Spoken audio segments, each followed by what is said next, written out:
des élections.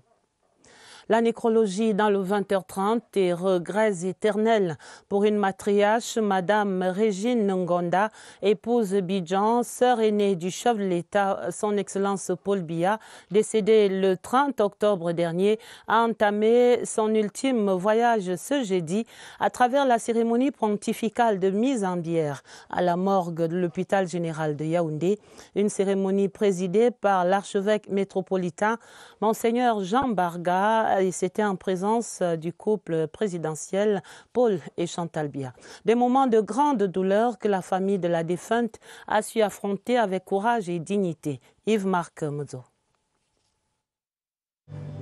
Le cœur serré, le visage ferme, le président de la République Paul Biya descend de voiture à la morgue de l'hôpital général de Yaoundé pour prendre part à la cérémonie de mise en bière et de levée de corps de sa défunte sœur aînée, la matriarche Régine Ngonda, épouse Bidjan, décédée le 30 octobre dernier.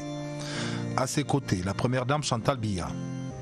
Accueillie à son arrivée par un collège d'hommes d'église en tête desquels se trouve l'archevêque métropolitain de Yaoundé, Monseigneur Jean Barga, le président Biya commence par se recueillir devant la dépouille de la défunte avant de rejoindre le reste de l'assistance. Malgré la douleur fort compréhensible qui habite la famille présidentielle en ces moments de grande affliction, c'est avec courage et dignité qu'elle affronte ces moments de séparation. Au terme d'une vie pleine de 92 ans, durant laquelle elle a pu gratifier sa famille nucléaire et pas seulement, de sa sollicitude aimante et de son sens élevé du sacrifice, la matriarche Régine Ngonda entreprend son voyage pour l'éternité.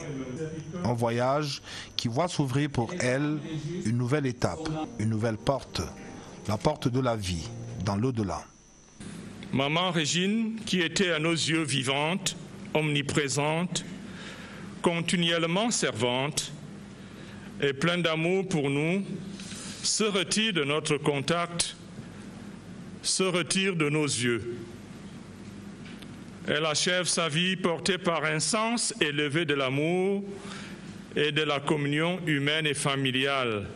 Cette célébration pontificale des obsèques qui se déroule dans la stricte intimité et le respect des mesures barrières va donner l'opportunité au célébrant principal de recommander l'âme de la défunte au Seigneur et de lui confier la douleur et l'espérance de la famille, de celle qui a contribué à sa manière à écrire l'histoire de notre pays à travers son illustre frère de chef d'État. Maman Régine a accompagné à son niveau le destin de notre pays à travers celui qui l'incarne, notre président et chef de l'État. Confions à cette maman si chère notre pays, qu'elle a longtemps servi afin qu'elle poursuive dans l'au-delà ce service d'amour pour la patrie et qu'elle implore auprès du Seigneur un destin stable pour notre nation et l'avènement d'une plus grande communion de vie entre tous. Avec la ferme conviction que les âmes des justes sont dans la main de Dieu, Monseigneur l'archevêque va bénir une ultime fois la dépouille et l'assistance, refermant ainsi l'acte 1 du grand voyage de la matriarche pour l'éternité. Présent d'un bout à l'autre de l'office religieux, le couple présidentiel va assister en silence au départ de la dépouille pour Mengon dans le sud, avant son inhumation ce vendredi 13 novembre 2020 en Vomeka. Avant de quitter la morgue de l'hôpital général, le président de la République va exprimer toute sa gratitude au clergé venu soutenir la famille dans ces moments difficiles. Personnellement au cœur de l'organisation, Paul Biya va par ailleurs donner des directives au ministre directeur du cabinet civil afin que la défunte ait droit à des obsèques dignes de sa longue vie et de ses accomplissements.